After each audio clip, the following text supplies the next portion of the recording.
This is Hello to Normal Land. My name is Rich Legate and I work for Attitude is Everything. I'm going to talk a little bit more about that in a minute. I'll provide a quick audio description of myself. I'm sitting in my office at home in South London. It's a cream coloured room. I'm wearing a grey jumper. I have dyed orange hair and I've got some shelves behind me which I've covered up with green paper to try and present a quite professional visual experience here. So I'll be asking everyone on the panel who's speaking today to also provide audio descriptions. A quick bit of housekeeping. So thanks so much to Wide Days for having us to talk about this topic. To Olaf, Jess and Shannon, much appreciated. We're really pleased to be here. There is a chat box, a very sleek looking chat box, which we welcome your messages in at any point, and we want to make sure that we don't just get to the end of the session, as we've been talking actually in our planning for this, and have loads of questions, not get around to them. So please put in any questions there. Don't think, is that question the right kind of question to ask? Just put it in there, and we'll do our best to answer as many as possible as well. And any comments as well, be great to hear where you're from, what your role is in the music industry, why you're coming to this session. Yeah, so please use the comments section as much as possible, ask questions, and keep this conversation open. So on to the panel, I'll just give a little bit of a kind of backdrop to everything, why we kind of think we're doing this, although I guess that will come up in discussion. We're talking about accessibility, we're talking about access, artists, fans, professionals within the music industry who may have access requirements. Why are they underrepresented? Where are the barriers within the industry, and what are the solutions?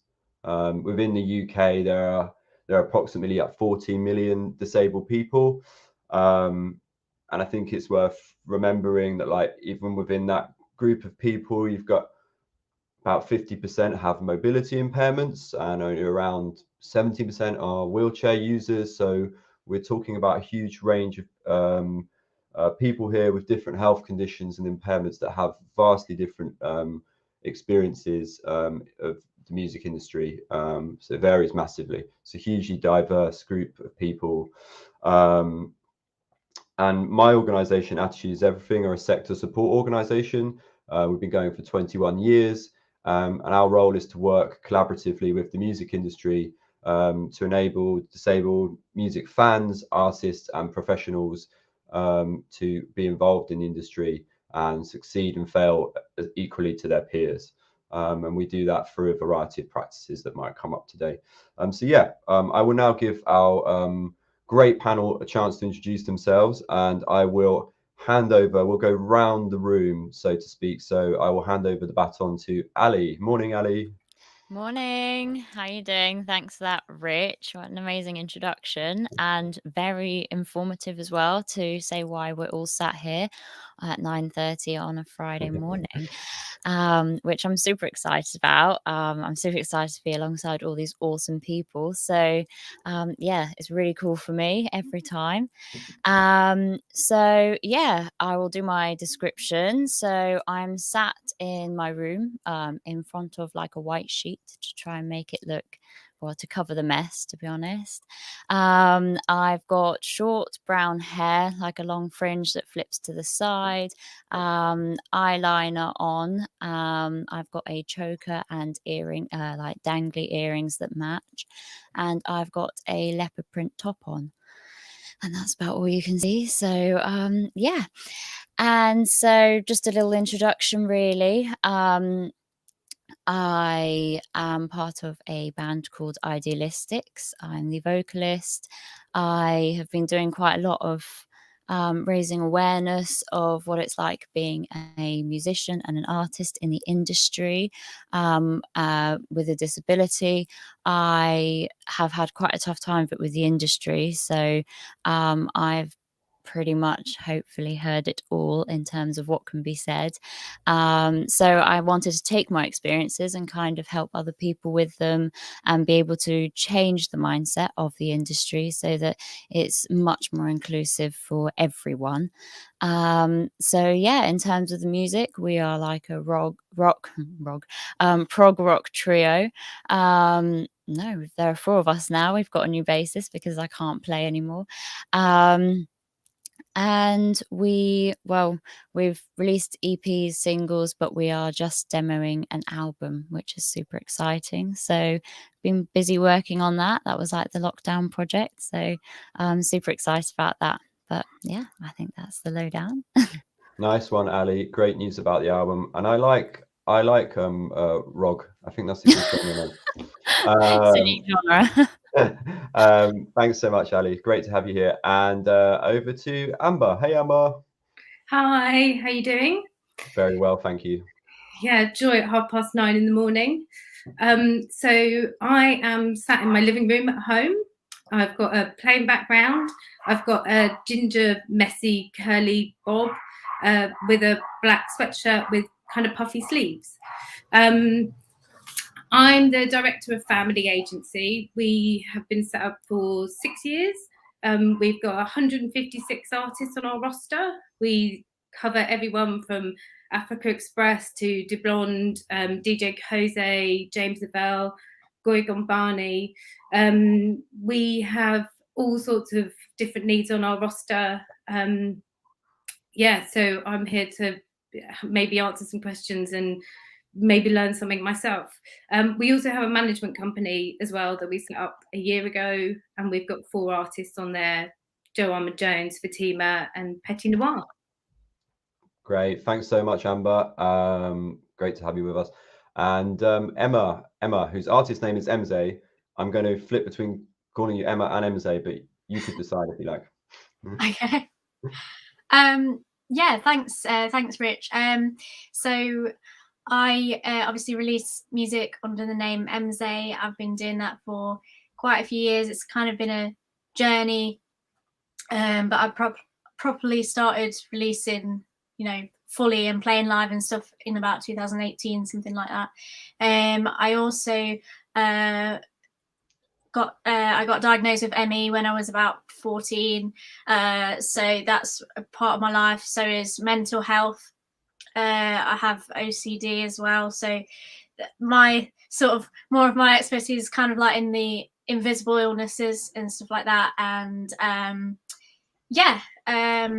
oh yes, of course, I forgot to do the audio description. I'm a white woman. I've got blonde, messy hair, a shirt on that's like the colours of a bee, yellow and black, and I've got quite a dark background because I had to put a sheet across as well, so yeah, I think that's me at the minute. That's great. You don't need to do it all in the introductions. There's no pressure. And finally, last but not least, Ben, hello. Thank you for joining us. Hi, Rich. Thanks for having me. I'm a white man with black hair against the quietest corner of my office in Bristol. There's beautiful artwork on all the other walls, but this is a plain background. I'm going to join the messy hair gang, slightly sort of still rocking the lockdown hair and a little unshaven too, so still not leaving the house. I'm wearing a purple top, and I am the owner of Harbourside Artist Management. We work predominantly with artists with disability, not exclusively, but we one of the main purposes of the business is to really bridge the gap between disability arts and the mainstream music industry. I myself have an eye condition called retinitis pigmentosa and used to work as a tour manager in the industry for years, trying to hide it. And that's, I've got a lot of stories to tell about not feeling confident enough to disclose a hidden disability, and kind of working through it and putting my own health and safety at risk. So I kind of started the company just to open up that conversation a little bit more maybe sort of make it easier for the next person to have those conversations and normalize the conversations around disability in music. So that's me. Great. That's already kind of setting off loads of things there, Ben, which I think we go into in more detail. So I thought we'd sort of start with something where we could probably all chip in on this one. And I think it's sort of, we probably could all agree that there is just a real lack of representation within higher profile artists within the industry speaking about lived experience of being a disabled person. And I think really, if we're going to try and start simply about this, my first question really to everybody would be, what do you think are the main reasons? So the main reasons that deaf, disabled, neurodivergent artists aren't breaking through and gaining higher profiles in the industry? And I know that's a huge question, but I think it'd be great to just pull out some main reasons why we think that might not be happening. I'll come to you first, Ben, because you were just talking a little bit about something that might kind of tie into this anyway. So what do you think the main reasons are that artists aren't developing, who've got access needs, who aren't getting to that higher level? Well, I think there's several reasons. As you say, it's a really big topic, but I think it starts with a lack of role models in the industry. I think there are so few role models. You tend to have conversations with people, and everyone can kind of go, oh, Stevie Wonder and Ray Charles or whatever. But it's a severe lack of role models. And when I talk to people, I ran a consultation recently, as you know, Rich, about consulting with people who identify as having a disability in the music industry. And one of the key messages that I was told was, I didn't know I wanted to do this because I didn't see anybody who looked like me. So, there was the struggle. There was a struggle to kind of believe in themselves that they could do it. Obviously, some artists do, and there's some great success stories, but the statistics speak for themselves when you look at the representation of less than 2% of the UK music industry identifies as being deaf or disabled. So, there are people that get through, but it's difficult to find them. But I'm sure there's a lot of people who maybe did aspire to cut through and for whatever reason didn't see the music industry as an accessible space. So I think that's one of the main ones that I'd kick off with, a severe lack of role models, as you touched on. And taking that idea, Ali, how do you feel as an artist about that? Do you feel that the industry would feel more welcoming if you could relate to any artists who were successful, who had similar lived experience to you?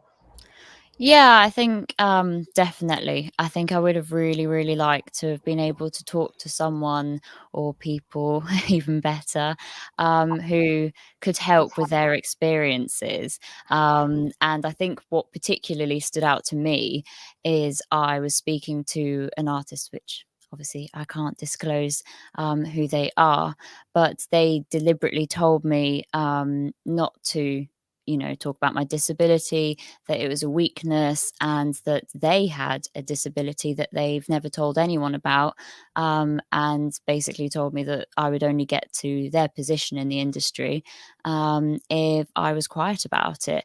And for me, that was really shocking, and that was a very big turning point, because I really, really looked up to this artist, for me to think, actually, I would much rather talk about it. Even if it closes doors, I'd much, much rather talk about it, so that at least, maybe one person will see that, I'm talking about it, I'm bringing it up, I'm trying to make the industry different.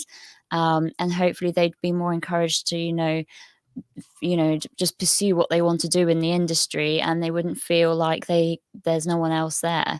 But I definitely think that there's also this whole, you have to keep everything hush hush, because there's this whole, I don't know, stigma obviously around disabilities, and there's this whole look you need to have, with whatever you're doing, whatever aspect in the industry you're doing.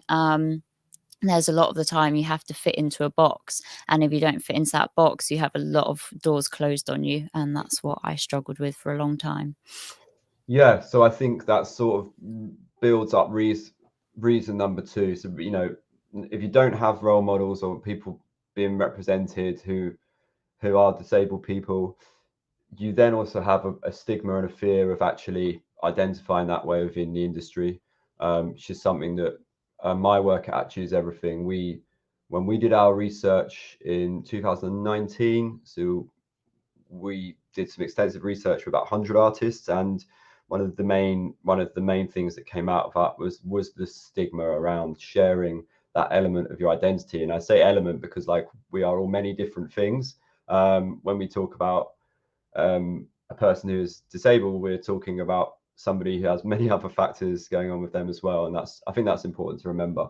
But yeah, that stigma of sharing.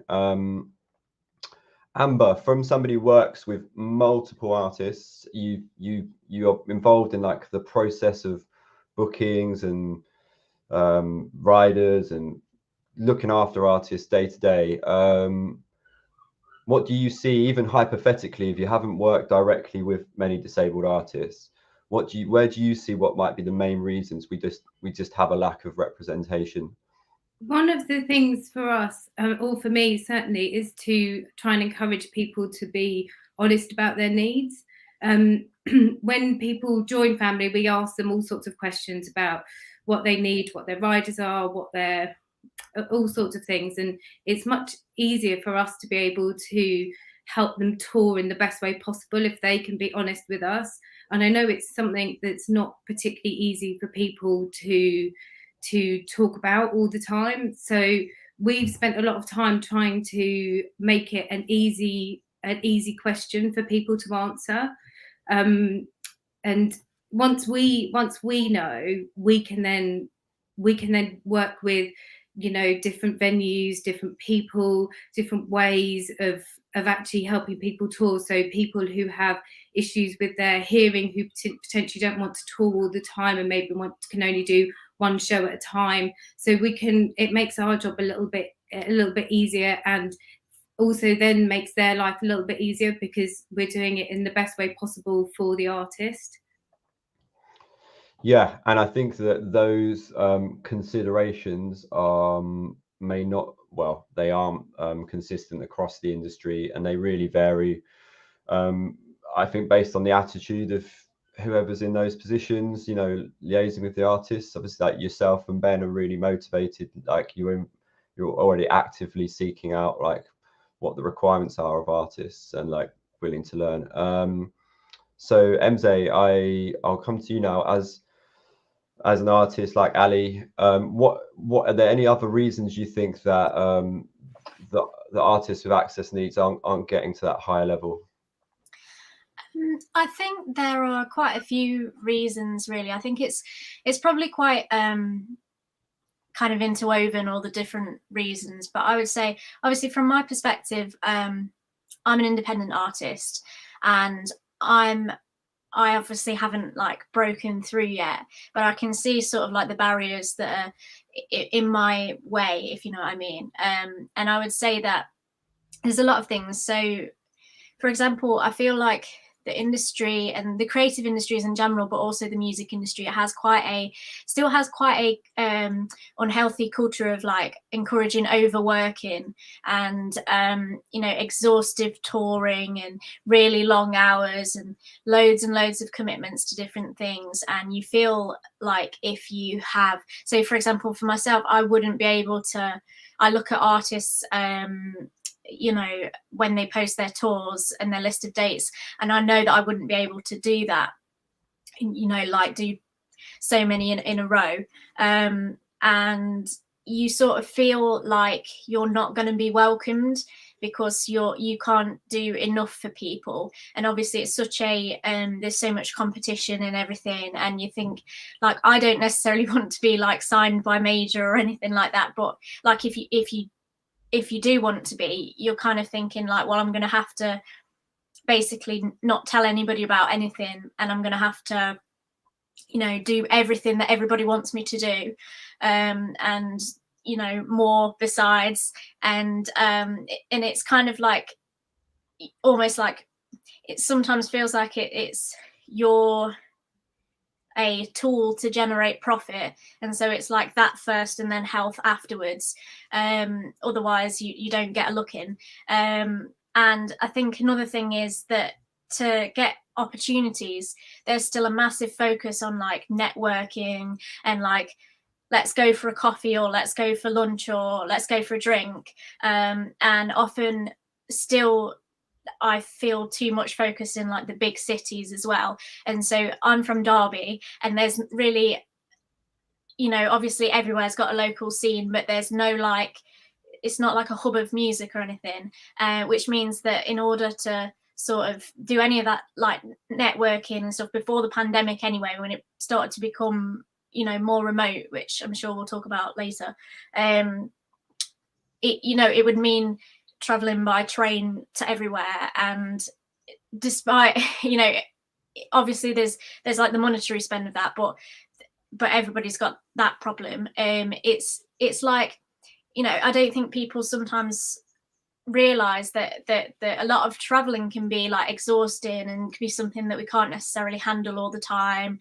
And so it's like, to be involved in the scene or in the industry, you have to be like in the know, you have to be like present, physically present, be there all the time. And yeah, and it's just, it's difficult. And I think there isn't awareness everywhere, universally everywhere that you go, about accessibility requirements. And it feels like, again, we'll probably talk about later, that, you know, it's not a default thing that is, you know, you're not given options everywhere you go, you're not given information, so you have to be the one who brings stuff up, and you feel like it's so fragile anyway, and you don't want to rock the boat, and you don't want to be awkward or anything. And there's just so many things like that, I think, and you just think, who's going to want me over somebody who can work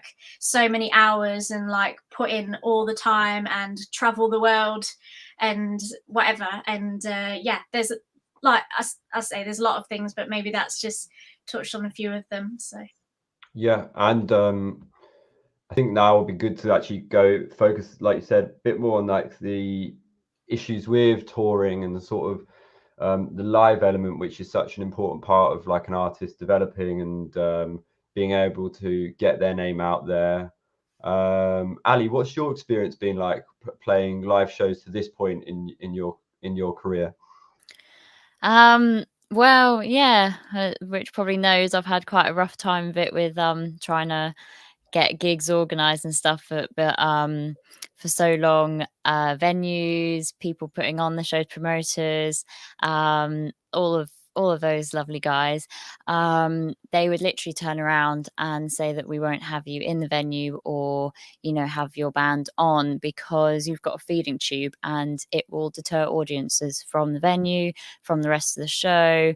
All of that I've heard, you know, all about how a feeding tube scares people off. Even if it's covered up, no, none of that.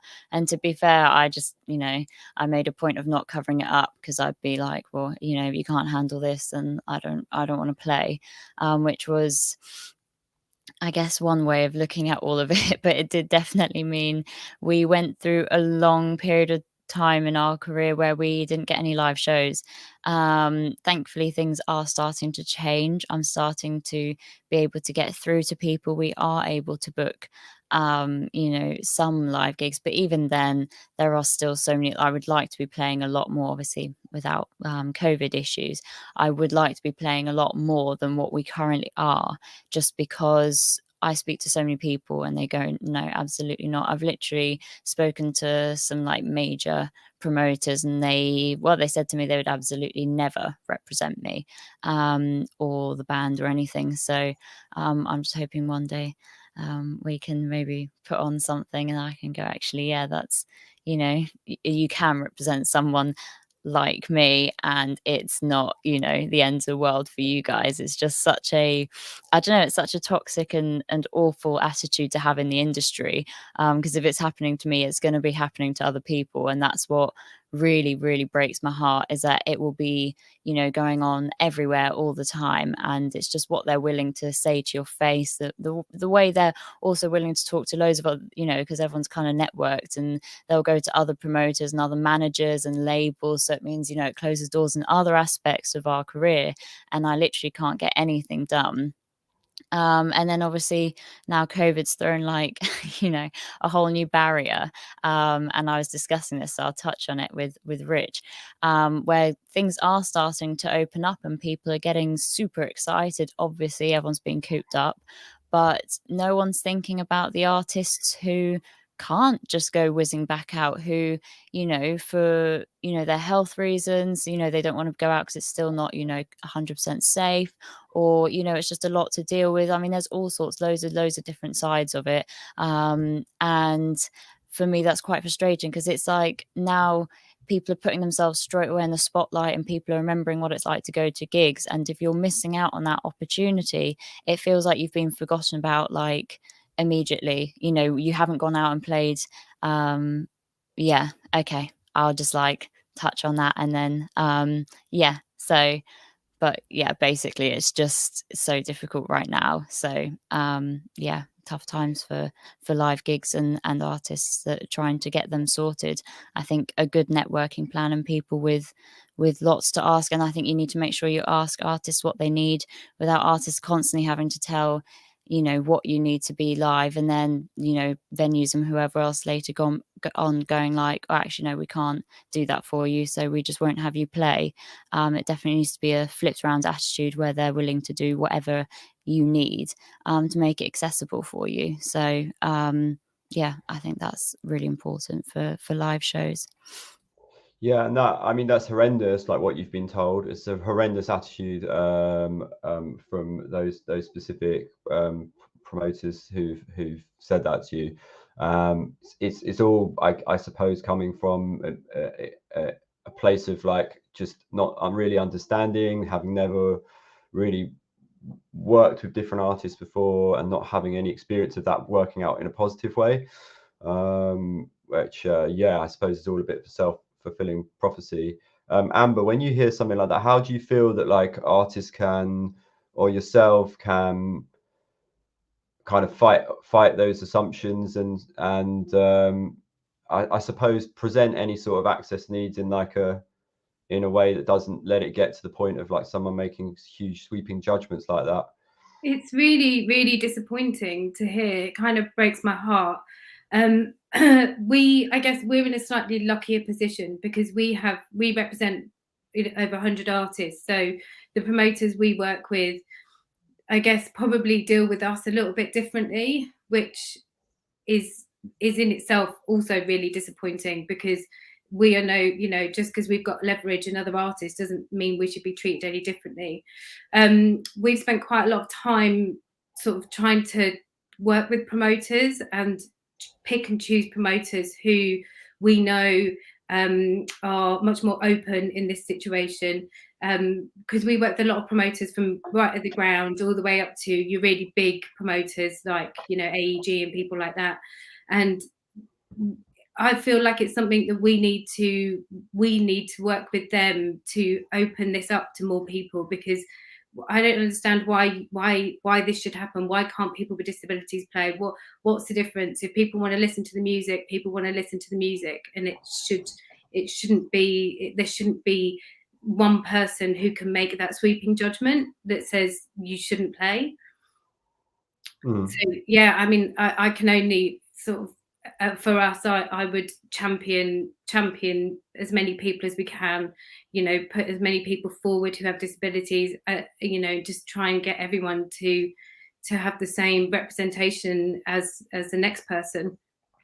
Yeah, and I think it's particularly difficult when you're an independent artist. Like you said, if you're with an agency, you have that sort of shield. Any artist has that shield when they're represented by a manager, regardless of whether they have an impairment or not. And so actually, maybe Ben, how would you suggest like a how do you sort of represent your artists and their needs, or do you find that for each artist it's a little bit different? And I guess there are varying levels of confidence about that sort of disclosure. Yeah, I work with a few artists with disability, and yeah, of course they all have different needs, but you know, part of the kind of ethos is to be very open and transparent about the disabilities, and to talk openly about them, and to encourage others to do so if they're comfortable to do so. So, you know, we're very outward facing in everything we do. Every event we do, we're very specific on what we need, because the conversation needs to be normalized. I think that's the only way it's ever going to get to the point where we are not talking about stigma around disability in the music industry. Is every conversation needs to be normalized, and I think that comes down to people talking about what they need openly, and being listened to, and those conversations happening just as standard.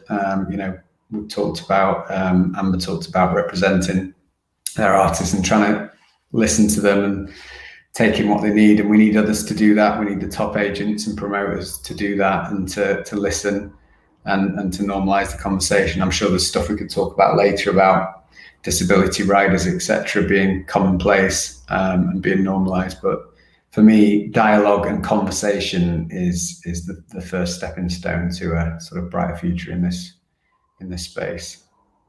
Yeah, and I think one thing that's really important is to remember that, because I know we're talking about artists here, but it would be hugely beneficial to also recognize that within the community of promoters, it would be hugely beneficial to have more promoters who have access needs working on shows.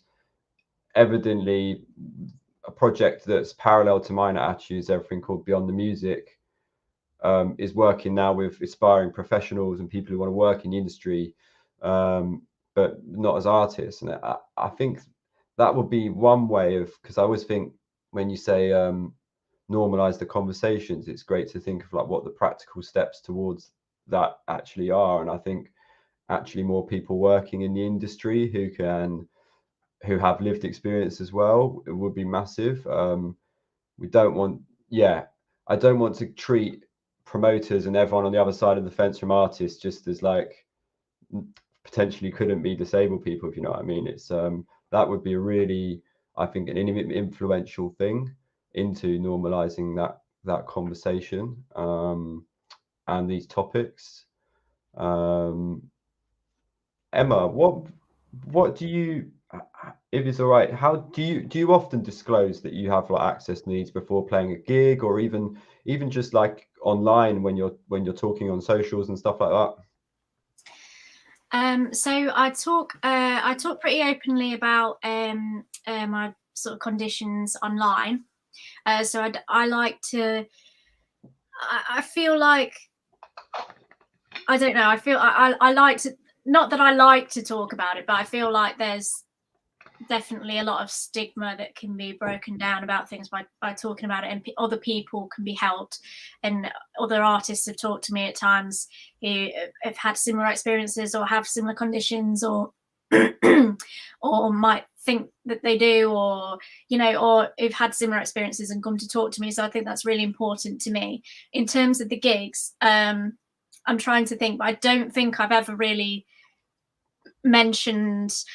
As I have occasionally, because one of my main needs is that I often, well, if I'm going for any length of time, like if I'm going to be standing in the audience or whatever before I'm going to be performing, I basically need a chair. That's basically my access requirement, just a chair. So at times I've said like I need a chair because I can't stand up very long, and that's usually okay. But even something as simple as that, some venues think that they want it all to be standing only, or they don't want the chairs like in the crowd because it will ruin the experience for everyone else. So they'll put them like in a corner somewhere or whatever. Or like there's been times when I've just had to like sit on the floor and people have sort of looked at me weird, because that's another thing about having a invisible disability. If I've got like makeup on or whatever, people don't know that there's anything wrong with me, and they'll just think like, why is she sitting on the floor there? What is she doing? But you know, you kind of, obviously I need to do that, otherwise I'm gonna like, I don't know, it's just, yeah, it's difficult. But I think there needs to be, I would say, definitely a more like health and well-being first approach in the industry as a whole anyway, before everything else. And then I also think that venues and promoters and stuff, I feel like, I mean, obviously they have such a busy and difficult job anyway, but I also feel like the onus should be on them to provide the information and the options to artists and to gig goers, rather than all of us having to ask, because you know, not everybody's going to do it because they're going to be scared that they'll be barred from the gig or something. It's like, I feel like as well, obviously, like you said, there's not like a major amount of representation in the industry and in the live scene anyway, which means that people obviously aren't educated enough on it, so they don't know what they need to do, and they might be mortified to know that they haven't made their venue accessible or inclusive enough.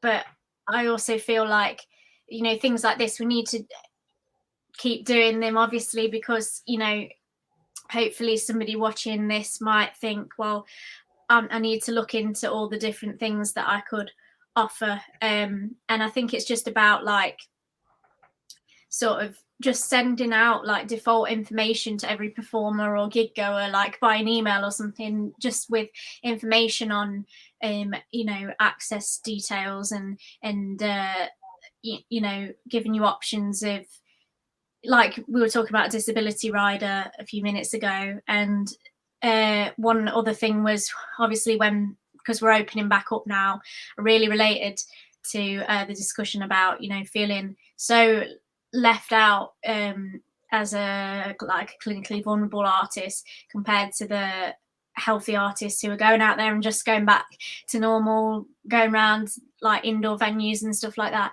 And I think that, I mean, even those artists are kind of putting themselves at risk by being in these environments. But for people like myself, you know, I'm seeing a lot of people testing positive and stuff, and they can just like take that risk and be like, oh, well, I'll probably be fine, and in a couple of weeks I'll just be back to touring again. But I can't take that risk in just testing positive would be a risk that I wouldn't be willing to take, if you know what I mean. So not lightly. So it's kind of like with that, it's like offering safety information, not just for the audience, but also to all of the performers, and saying like, you know, we've got this ventilation, we've got this space between you and the audience, and we've got like a little room in the back where you can go and hang out, and just stuff like that. Sorry, I've rambled on there a little bit about different topics, but you know, those are a few things that people could do.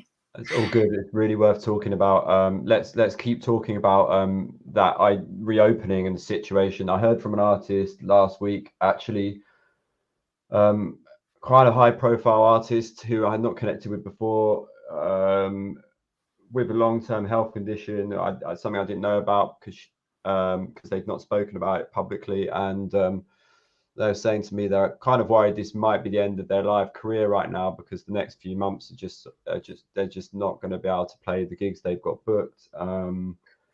It's something that I think we are like absolutely thrilled that venues and festivals are open again, especially our organization. We support those venues, we support those festivals, we want them to absolutely thrive.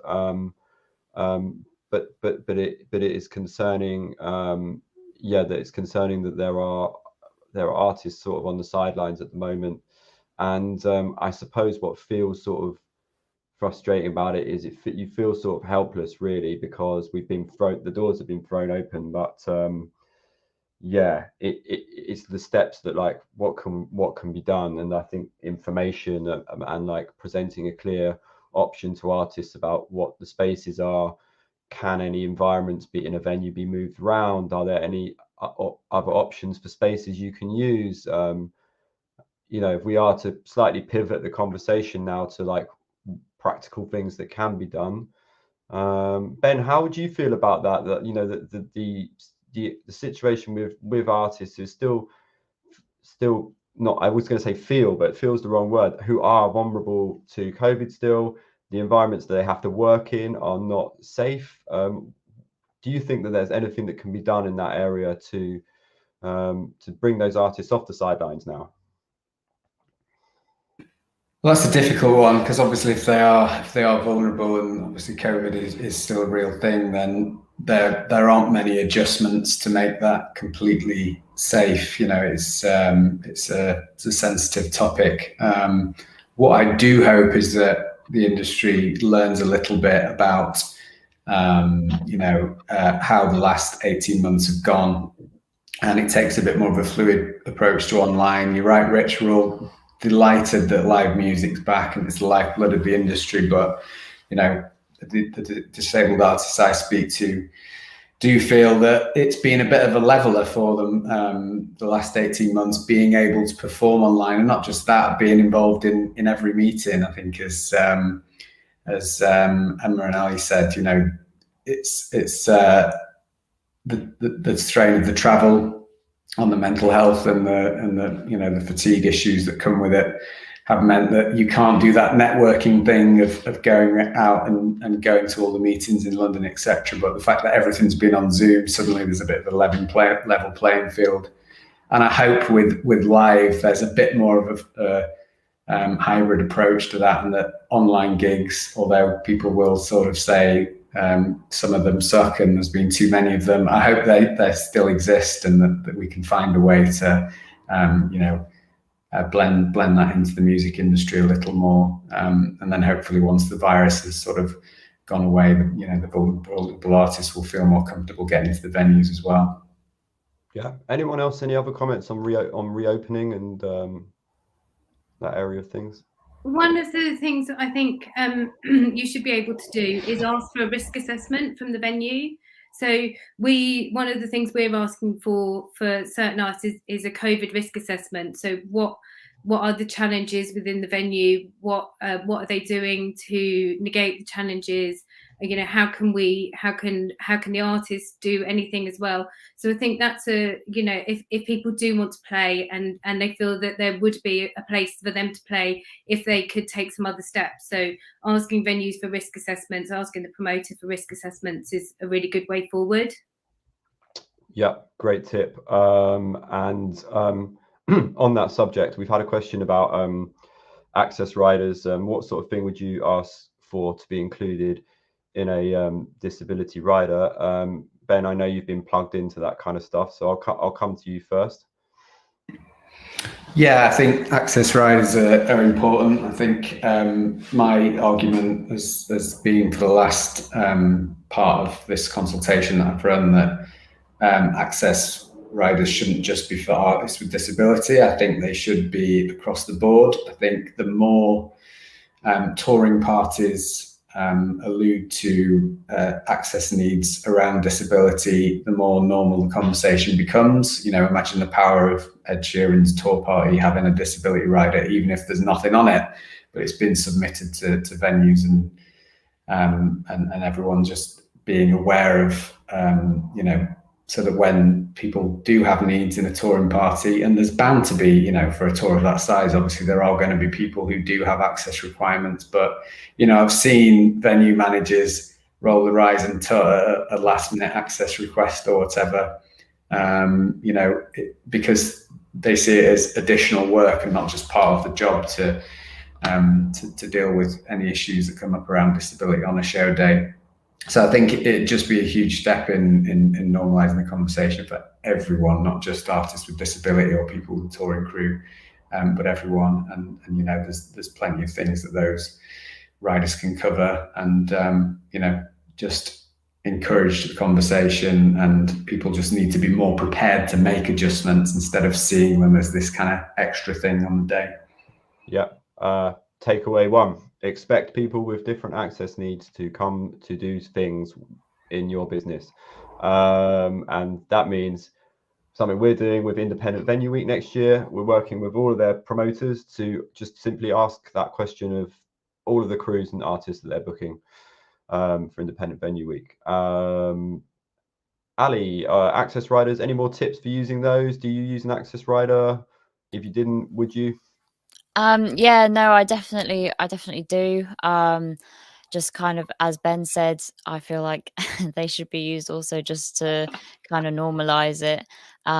Definitely, I've had big arguments with some people about, you know, extra things and all sorts. And I had a really nasty phone call one time where I think it was the venue or someone called me and was like, oh, well, we know you've got that tube, so like, what do we need to do? Like, are we gonna have to earn things? We don't know if we can have you play, and there's another band lined up behind you, so you know, if you don't particularly want to, if you don't feel comfortable, then that's fine, we can just get this other band.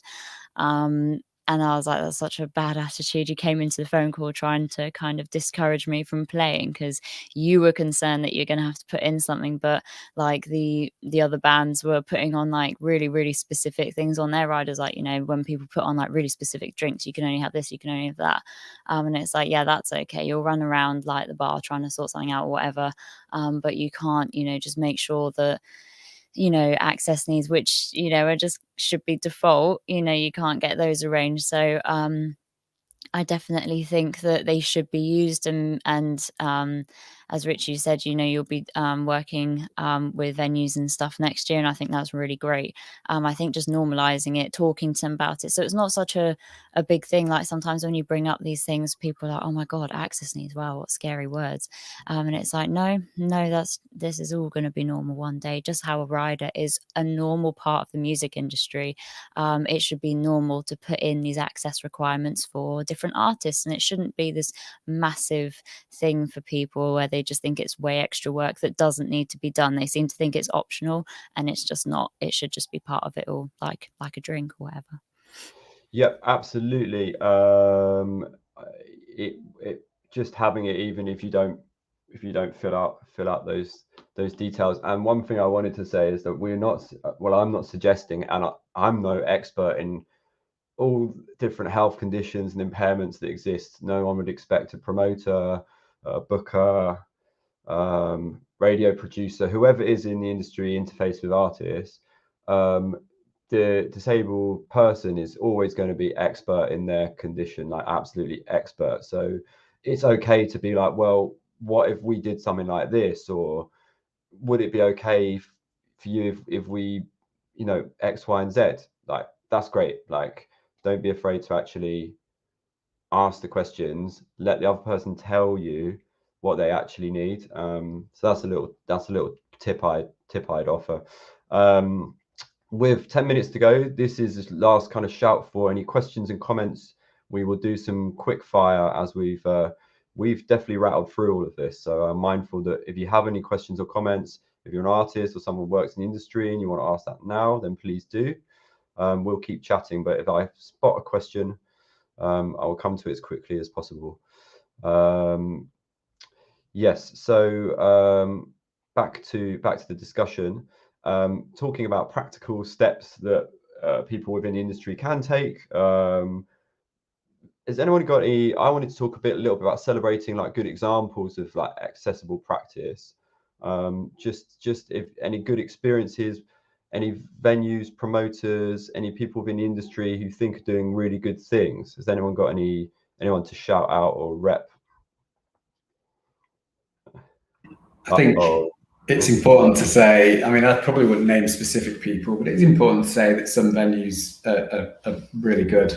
You know, it's not slow on all of them in terms of, you know, from where I used to work as a tour manager and as a promoter rep. So, you know, I've worked sort of most venues in the UK, and a lot of them have good attitudes towards disability. You know, from a customer perspective, some of them, especially in London, you know, are outstanding. I know the Roundhouse has received a lot of praise for everything they do, but you know, it is important to say that that some venues do put the work in, and I know a lot of them work with you, Rich, at Attitude, and to get all the best practice, and they are proactive in getting the right advice. Unfortunately, it's not the case for all venues, and you know, too many venues I go to, I see the same problems, and it can be as simple as, you know, believe it or not, in 2021 they still haven't got a stage ramp, and you know, they think it's okay because they carried a wheelchair onto stage last time.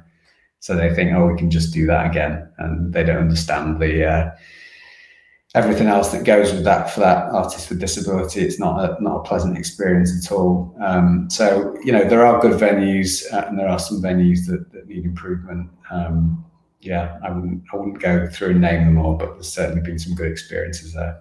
I mean, as we're doing wide days, and this is a Scottish base, I'll shout out Sneaky Pete's in Edinburgh, great grassroots venue, who provide a really versatile sort of access approach, where they know they're in a really old building, they know there are limitations, but they present very clear information on their website. They give the artists the same information. They have a portable ramp, and they are plugged into these conversations, even though they don't have all the money in the world. They actively get involved in these kind of things. So there's one example there, I think, just at a grassroots level, that I wanted to shout out, and really show that, like, even if you're in an old space, that information can be amazing. It can be really empowering to know that, okay, well, actually on that day I might be able to handle like X amount of steps. Oh, you've got a handrail as well. Oh, there's some pictures. I really like can scope out whether that's going to be doable for me. So there's the kind of things that are available to everybody, even if you're not running a like 1,000, 2,000 plus venue with a little bit more resource as well. Yeah, any other kind of good practice tips around access, guys? Someone should say work with attitude is everything, really, but you know. Actually, I will plug that in. I mean, I know Richie just did it, but actually, I'm pretty sure I called up Rich however many, like, a few years ago, and I was probably like close to tears because I'd been so frustrated. I think I called you after I had a really nasty phone call from someone, so I was like, oh my god, I can't do anything, and Rich is like, whoa, deep breaths. This is what we're here for. You got this, basically. I went through my experiences. I went through what I've been able to achieve. Despite all that, Rich was really great at making me feel way better about kind of coming back at the industry. And as I mentioned to Rich at the time, I had some support from quite a high profile artist as well, and it meant a lot. But without even that high profile artist, having attitude is everything has been amazing. So you know, there are people, there's a whole organization, there are people here willing to listen and help you and guide you. And if you're not signed up to, you know, you get like emails, and I think it's a newsletter, I don't know if that's the right word, but you know, you get these lovely emails and you can join in and all of these lovely things, and I would really encourage anyone who's not checked out Attitude is Everything to do that, because it has been like a massive game changer for me. And I've pointed many artists in the direction of them, and later they've come back to me and be like, oh yeah, Attitude is Everything has helped me so much. There's so much information. There are people like, you know, going through the same thing, and there's a lot of, you know, you can get involved in so many things. So I definitely recommend it, without just, you know, saying that because, you know, Rich is here. Genuinely. Wow, what was a glowing review of our work. I'm blushing, and yeah. Wow. I was just going to second that, really. If I am I on, or you're on, but I'm now getting embarrassed, so I feel be quick. Oh. No, well, I was just going to say, really, you know, if anybody, because I did see a comment come through from I think an artist who said that they find it difficult sort of identifying with like the label of like disabled and having like access needs and stuff like that. And I just wanted to say that like I don't necessarily refer to myself as disabled either, but in Attitude is Everything, it's very like wide ranging, very inclusive. You're made to feel very welcome. You're not made to feel like there's no like hierarchy of people who are more worthy of support or information than you. It's just like if you have any kind of like chronic health condition, or if you're neurodivergent, or you have a mental illness, or just anything, right from that to like being very visibly, you know, having access requirements or identifying as disabled, Attitude is Everything supports everybody throughout that. And obviously they've got a lot of information as well that can help people who really want to help be more inclusive, but just don't know anything about, because they have no lived experience of it. Definitely go on Attitude is Everything's website, or like watch something like this, or you know, look at their like leaflets, or just see if there's, or if you're a venue or a promoter or something and you're like, I didn't know any of this was happening, and I want to make sure that I'm not leaving any musicians out or leaving any music left unmade, then just like don't be afraid to like ring them up and like ask like where do I even start, because there's nothing wrong in like asking questions or not knowing anything. And like sometimes it can be the fear of getting something wrong or not being good enough or not knowing enough that can end up leading to more like discrimination basically, and more people being left out. So just like, yeah, definitely another kind of endorsement for Attitude is Everything there, really. Wow, I opened a can of worms there. Thanks, guys. I want to quickly shift on to any last. I'm going to say, Amber, you know, contact Amber, send your music to Amber. Any kind of final thoughts from you, like tips, things you've learned, Amber, like if for other people who work with artists, things that can be done? Yeah, I mean, just try and get yourself out there, contact people. You know, there are people like us who are really open to, you know, signing all sorts of people, and talk to us about what your needs are. You know, that's what we're here for. We're here to support the artists. So if you feel you can't tour every day, you want to do spot shows, or you want to do a massive tour, or you know, there's ways we can work around you guys. You know, we're here to work for you. That's what we do as an agency. So never feel that you can't talk to us about it. That's, you know, it's really important to us that we support everything you need. Yep. And you're hearing this from Amber, who runs a really, really big agency and management company. So like, but I was going to say, just like, there are people out there who are listening and open to this stuff. Ben, finally, any kind of practical access tips, things you wish were happening within the industry, stuff you want to see in the future? Yeah, just a quick kind of final point, just again for the conversation to be normal, and for people, tour managers especially, and to actually outwardly reach out. You know, there's a quick story that Channel 4 last year did an outreach to their workforce and asked them to come forward and said they would support people with disability, and their disability workforce went from 3% to 11% in 2 weeks. And that just shows the power of, you know, offering that help. And you know, just think how much that 8% of people felt empowered after that. You know, it can make a real difference. Yeah, great, mate. That's amazing. And I'll just wrap up then. I think maybe the thing to take away, something that Emzae said, was about like making it a default position, and all of this stuff we've talked about should just be sort of integrated with everything else. It shouldn't feel like an add-on or like something you do because you've got an interest in it. I mean, it's always from the starting point of an event, a festival, whatever people want to do in the industry, start with the approach that like everyone can get involved in it. Don't think that like, oh, we'll get to doing the accessible bit like a bit further down the line. Like, do it for everyone, make it default. And yeah, thanks so much for everybody for coming to watch. If you're still in your pajamas, that's cool. We're not judging you. We appreciate it. And I want to say a massive thanks again to Shannon, Olaf and Jess for having us. I want to thank all of the guys on the panel, Amber, Ali, Emzae and Ben. Thank you so much, guys. And enjoy the rest of your wide days Friday. Message me on the one-to-one thing if you want to have a chat. Message any of these guys. And we'll leave it there. Mic drop. Bye.